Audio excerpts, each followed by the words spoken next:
Donc là, je vous raconte, c'est le troisième rêve et on pourrait l'appeler No Name, pas de nom. Donc là, je me retrouve encore une fois dans ce pavillon de France où habituellement je rentre. Comme tout à l'heure, je vous ai dit, 1 à 2 fois par mois, comme vous l'avez toujours vécu, par petits groupes ou au singulier, toujours pour chill, faire ce qu'on a à faire, rigoler autant qu'on peut, rester genre 2, 3, 4 jours, embrasser la famille, les parents et reprendre l'avion. Donc je me réveille à ça, dans cette maison de ce pavillon de France et je rêve. Et là, c'est pas le genre de rêve où il y a un début, une introduction ou un truc qui fait que... Non, t'es tout de suite projeté dans l'action. Donc, tout de suite projeté dans l'action, je me retrouve dans un conduit qui ressemble à... La meilleure façon de pouvoir te le faire imaginer, c'est comme exactement, je sais pas, ouais, allez, vas-y, Star Wars, tu vois, ou n'importe quel film de science-fiction où t'es dans un vaisseau et à un moment donné, ça doit passer dans une vitesse supra, je sais pas quoi, qui fait qu'en fin de compte, tu vois un genre de couloir qui se forme, genre Space Mountain, genre... Tu vois les étoiles toutes s'aligner, commencer à faire des traits tellement ça commence à aller vite et être dans ce conduit. Sauf que dans ce conduit, tout ce conduit, il est coloré en fait. Toutes les couleurs. Genre vraiment toutes les couleurs. Couleurs vives. Une super belle image en fait quand tu regardes dans le fond. C'est voilà, t'es dans ce couloir et ça va extrêmement vite. À une vitesse que tu peux difficilement décrire, mais que tu peux facilement imaginer, puisque ça ressemble aux actions qu'on voit dans les films de science-fiction. La particularité de ce rêve à ce moment-là et dans ce genre de tunnel quantique, j'en sais rien qu'on pourrait appeler comme ça, c'est que la sensation que je vivais dans ce rêve, c'était d'être dans tout, et je vais pas dire rien, je te dirais dans tout et tout. Ça voulait dire, et ça veut dire quoi? Ça veut dire que à ce moment-là, ça allait à une vitesse folle. Et dans le même moment, à travers mon esprit ou à travers moi, circulaient toutes les réponses à toutes les questions qu'on puisse se poser. Et le sentiment qui accompagnait cette action, c'est je voudrais que t'imagines, imagine une personne. T'es témoin d'une scène. T'imagines une personne qui a un ticket de loterie dans la main et qui numéro après numéro se rend compte que c'est le gagnant. Sauf que à ce moment-là, la somme associée à ce ticket de loterie, imagine genre c'est une somme de 1 milliard. Maintenant la personne, elle est là numéro après numéro, à attendre le prochain et pour confirmer le jackpot. Arrivé au dernier numéro, la personne, elle se rend compte que absolument tous ces numéros coïncident. Et là tu vois une scène où tu vois la personne hurler de joie, sauter en l'air, et au même moment, tu fais un arrêt sur image, tu prends une photo, tu vois le flash, Et c'est exactement ce moment que je veux que tu puisses prendre en compte dans ton raisonnement. Imagine cette fraction de seconde au moment où la joie, elle éclate. Je voudrais que tu prennes, que tu imagines l'intensité de cette joie et que tu la figes. Et maintenant, je voudrais que tu prennes cette fraction de seconde et que tu la multiplies par, je sais pas moi, un chiffre qui parlerait à l'être humain, par 1000 milliards. Donc tu prends cette intensité de joie et tu la multiplies par 1000 milliards. Dans ce couloir dans lequel je me trouvais, j'aime pas le mot couloir et j'aime pas le mot tunnel. Ça fait trop genre ouais, je passais de l'autre côté, j'étais dans un tunnel, j'ai vu de la lumière. Je voudrais que tu le vois plus comme l'action du film dont je te parlais tout à l'heure. Donc dans cette action, à cette vitesse, avec toutes ces questions et toutes ces réponses dont tu fais partie, parce que c'est comme si tu devenais les questions et les réponses, je veux que tu y associes les 1000 milliards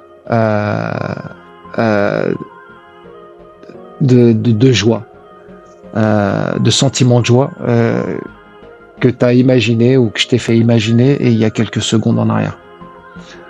Donc, toutes les questions, toutes les réponses, dans une intensité de joie que je peux essayer de te faire imaginer que par le moyen et les éléments que je t'ai donnés pour pouvoir le faire à ce moment-là.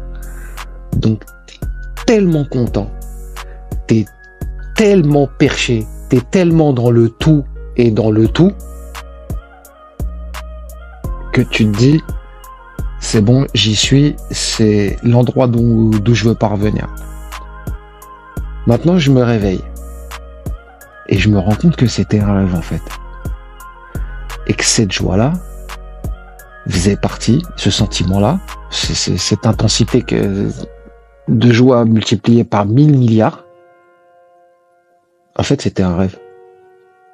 À ce moment-là, ce qui s'est passé, c'est que je me suis retrouvé tellement, mais quand je te dis tellement, c'est tellement déçu d'être revenu à la réalité de la vie. À savoir que lorsque je me suis réveillé, j'ai eu cette sensation qu'on a pris mon corps et qu'on l'a jeté sur le matelas. Et au moment de l'impact entre mon corps et le matelas, c'est là que je me suis réveillé et que je me suis rendu compte que c'était un rêve. C'est comme ça que je l'ai vécu. Genre, c'est pouf. Genre, comme tu peux l'imaginer. À ce moment-là, je me suis mis, alors que ma vie allait bien. Je veux dire, vous la connaissez ma life. Donc, je veux dire, aussi compliquée qu'elle ait pu être, j'ai toujours vécu libre et voilà quoi. Bref, vous m'avez jamais entendu me plaindre par rapport à tout ce qui a pu m'arriver, même si 1000 milliards de fois dans ma life, j'ai entendu de votre part, putain, comment tu peux rester aussi calme devant ce genre de situation, devant ce qui vient d'arriver. La plupart des personnes, ils seraient tirés une balle dans la tête. Et je t'ai toujours répondu, c'est comme ça, partie d'un mektoub, et en même temps, quand tu regardes bien, toutes les crasses que je me suis mangé de la life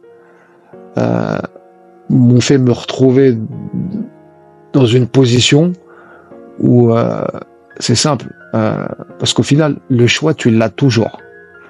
Ou tu choisis de pas encaisser et de te laisser percuter et de tomber dans le fond du seau, ou tu le prends avec calme et philosophie dans l'acceptation de la statistique folle que t'as attiré, le genre de truc, ou combien de fois je vous ai entendu putain mot, ce genre de truc, ça peut arriver qu'à toi, ça arrive qu'à toi. Ou tu te laisses abattre ou tu penses à plus tard, et déjà tout de suite tu penses à comment je vais rebondir. Voilà, le choix au final tu l'as toujours. C'est juste que, autre que le choix, bah parfois la notion c'est plus de se concentrer sur le fait c'est pas une question de j'ai pas le choix ou j'ai le choix, c'est quelle est la meilleure solution. C'est pas une histoire de choix, c'est une histoire de quelle est la meilleure solution. Voilà, se laisser aller ou aller de l'avant. Bref, je me réveille et là je pleure exactement comme le jour où ma grand-mère, Allah yarhamha, s'en est allée. Exactement la même intensité. Donc à ce moment-là, encore une fois, c'était pas moi qui pleurais, c'était toute mon âme. Et ce genre de réaction, tu peux pas la stopper. C'est-à-dire, tu pleures jusqu'à que ton corps, il ait plus une seule goutte de larmes à verser. Et c'est ce qui s'est passé. Et là, pareil, c'est le rêve qui, lui, m'a changé, il a changé ma perception depuis le jour où je l'ai eu. Dans le sens où, plusieurs fois, à diverses occasions, j'ai eu des discussions avec des gens, et parfois, dans les discussions, il y en a, alors que je parle jamais de religion ou de quoi que ce soit, mais parfois, t'as des personnes qui en parlent et qui parlent, je sais pas, moi, par exemple, du paradis. Depuis le jour de ce rêve-là, j'ai toujours dit autour de moi, mais le paradis, en fin de compte, c'est être tout et tout en même temps, être toutes les questions et toutes les réponses en même temps dans une joie que tu peux pas imaginer. Et ça a toujours été, depuis ce jour-là, ma conception du paradis. Ça pouvait pas être autre chose, ça peut pas être autre chose, et tu peux pas être dans un plus bel état que ce que j'ai vécu à l'intérieur même de ce rêve-là, qui était pas réel, qui pour moi était plus que réel. C'était trop. En fait, c'était juste trop. Et ouais, sur là, c'est toute mon âme qui a pleuré. Et, forcément, tu laisses couler le truc, tu passes à autre chose, et dans ta vie, des occasions qui se répètent et qui sont diverses, toujours à l'improviste, un jour ou l'autre, ce rêve-là, tu t'en souviens et tu te poses la question, mais qu'est-ce que ça pouvait vouloir dire, ce truc-là? Donc maintenant que j'y pense, ce rêve, en fait, c'est que je pourrais lui donner un titre, ça serait La joie infinie. La joie infinie.